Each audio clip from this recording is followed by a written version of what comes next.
So வந்து நூஹ் அலை இஸ்லாம் மேலும் இரண்டாவது மனித நாகரிகத்துடைய பிறப்பு, birth of second human civilization, ரொம்ப பெரிய முக்கியமான ஒரு வரலாறு சகோதரர். நிறைய படிப்பினைகள் அதில் இருக்கு. அல்லாஹ் சுப்ஹானஹு வ தஆலா அல் குர்ஆன்ல சொல்றான், நீர் எல்லைகளை மீறி பெருக்கெடுத்தது, பெரிய வெள்ளம் வந்துச்சு, நிச்சயமாக நாங்கள் உங்களை ஒரு மிதந்து சென்ற கப்பல்ல சுமந்தோம் என்று அல்லாஹ் சொல்றான் சூரத்துல் ஹாக்காவுடைய 11வது ஆயத்தில். மேலும் அல்லாஹ் சொல்றான், நூஹோடு அந்த கப்பல்ல ஏற்றி செல்லப்பட்டவர்களுடைய சந்ததியினரே அவர் நிச்சயமாக மிகவும் நன்றியுள்ள ஒரு அடியாராக இருந்தார் சொல்லி நூஹ் அலை இஸ்லாமை பாராட்டி சொல்றான் அல்லாஹ் சுப்ஹானஹு வ தஆலா சூரத்துல் இஸ்ராவுடைய 3வது ஆயத்துல. ஸோ இந்த மகத்தான வாசகங்களுடைய ஆழமான அர்த்தங்கள்ல ஒன்று என்னன்னு பார்த்தீங்கன்னா, நூஹ் அலை இஸ்லாம் அவங்களுடைய பெரு வெள்ளத்துக்கு பிறகு உலகத்துல வாழ்ந்த அனைத்து மனிதர்களும் அந்த கப்பலில் காப்பாற்றப்பட்டவர்களுடைய சந்ததியினர் தான் என்பது. அதாவது பெரு வெள்ளத்துக்கு முன்னாடி இருந்த மனித நாகரிகம் அழிஞ்சு போயிடுச்சு ஃபுல்லா. அதன் பின்னர் உருவான மனித சமூகம் வந்து நூஹ் அலை இஸ்லாம் அவங்களுடன் கப்பல்ல இருந்த நல்ல மக்கள் அவங்க மூலியமா தான் மீண்டும் பரவுச்சு அடுத்தடுத்த சந்ததிகள். ஸோ இது பழைய கால மனிதர்களுக்கு கற்பனைக்கே அப்பாற்பட்ட ஒரு விஷயமாக இருந்தது இல்லைங்களா? ஆனா 20ஆம் நூற்றாண்டுடைய தொடக்கத்துல ஏற்பட்ட இந்த ஜெனட்டிக்ஸ் என்று சொல்லுவாங்க, மரபியல் அறிவியல், மரபு அணு, இதை பத்திலாம் ஆராய்ச்சி பண்ணக்கூடிய துறை இது.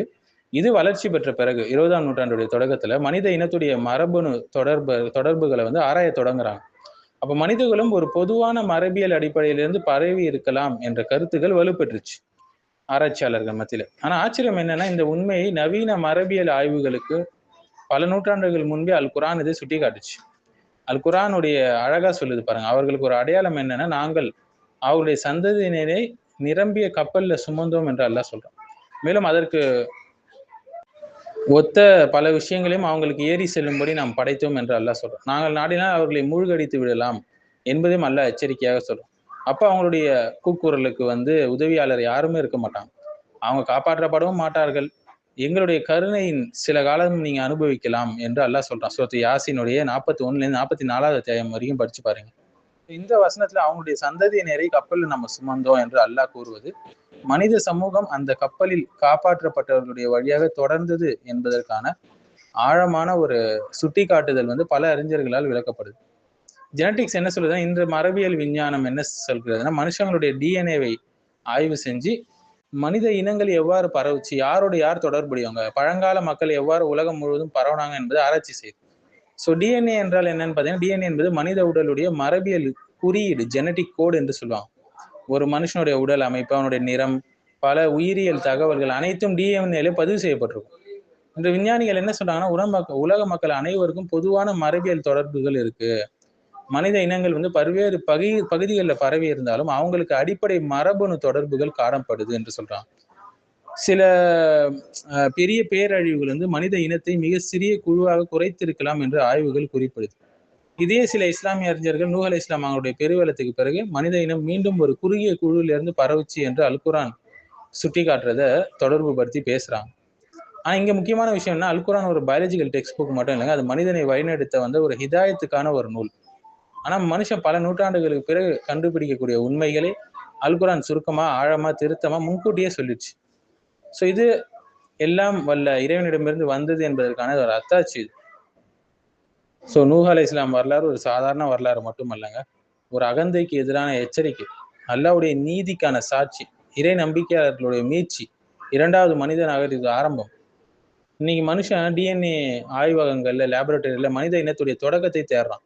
ஆனா 1400 ஆண்டுகளுக்கு முன்பே அல் குர்ஆன் மனித குலம் வந்து ஒரு சிறிய குழுவிலிருந்து அதன் வழியாக தொடர்ந்தது என்பதை சுட்டி காட்டுது.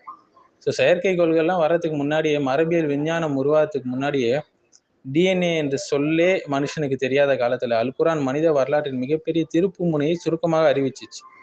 இதுதாங்க அல் குர்ஆனுடைய மனிதன் எழுதிய புத்தகம் கிடையாது, மாறாக அல்லாஹ்வுடைய பேச்சாக இது இருக்குது. சிந்திக்கக்கூடிய ஒவ்வொரு மக்களுக்கும் இதுல பல அடையாளங்கள் இருக்கு. இன்னும் பாப்புலேஷன் பாட்டில் நெக் தியரி என்று சொல்லுவாங்க, அதாவது மக்கள் தொகை நெருக்கடி கோட்பாடு என்று சொல்லுவாங்க. இது என்னன்னா, ஒரு மிகப்பெரிய பேரழிவு, அதாவது வெள்ளமோ, எரிமலை வெடிப்போ, பஞ்சமோ, இல்லை காலநிலை மாற்றமோ, நோயோ, அல்லது பிற என்ன ஒரு இயற்கை பேரழிவுகள் இருந்தாலும் சரி, அதன் காரணமாக மனித இனத்தின் எண்ணிக்கை மிகவும் குறைஞ்சிச்சு. சிலர் மட்டும்தான் உயிர் பிழைத்து இருக்கலாம் அதுல இருந்து என்று இந்த தியரி சொல்லுது. பிறகு அந்த சிறிய குழுவில இருந்து தான் மனித இன மக்கள் மீண்டும் பெருகி இருக்கலாம் என்று இந்த தியரி சொல்லுது. ஸோ ஜெனட்டிக்ஸ் இதை எப்படி கண்டுபிடிக்குதுன்னா, விஞ்ஞானிகள் வந்து DNA diversity, mitochondrial DNA, Y chromosome studies, genetic drift போன்றவற்றை ஆய்வு செஞ்சு ஒரு காலத்துல மனித இனத்தின் ஜெனடிக் டைவர்சிட்டி மிகவும் குறைந்ததாக இருந்ததாக கூறுகிறார்கள். அது ஒரு காலத்துல மனிதர்கள் மிகவும் குறைந்த எண்ணிக்கையில் இருந்திருக்கலாம் என்று சில ஆய்வுகள் சொல்லுது. இன்னும் சொல்லப்போனா ஏதோ ஒரு பெருவெள்ளம் என்றதோட சயின்ஸ் நிக்குது. ஆனா நூஹ் அலைஹிஸ்ஸலாமுடைய பெருவெள்ளம் தான் அது என்று விஞ்ஞானம் அதால உறுதியாக சொல்ல முடியல. ஏன்னா அவங்க தான் கடவுள் நம்பிக்கையே அவங்களுக்கு கிடையாது. இவங்க இப்ப சொல்றது 1400 வருஷத்துக்கு முன்னாடி அல் குர்ஆன்ல அல்லாஹ் சொல்லிட்டான். நாங்க தான் உங்களை கப்பல்ல சுமந்தோம் என்று சொன்னான். மனித குலத்துடைய மறுபிறப்பை சுட்டி காட்டுது. ஆனா டிஎன்ஏ ஆய்வுகள் இன்றுதான் மனித இனம் ஒரு சிறிய குழுவிலிருந்து மீண்டு பரவி இருக்கலாம் என்று சொல்றாங்க. நீங்க கண்டுபிடிச்சிட்டே இருங்க. எப்பயோ நாங்க இதெல்லாம் கண்டுபிடிச்சிட்டோம் அல்லாஹ்வுடைய உதவி கொண்டு.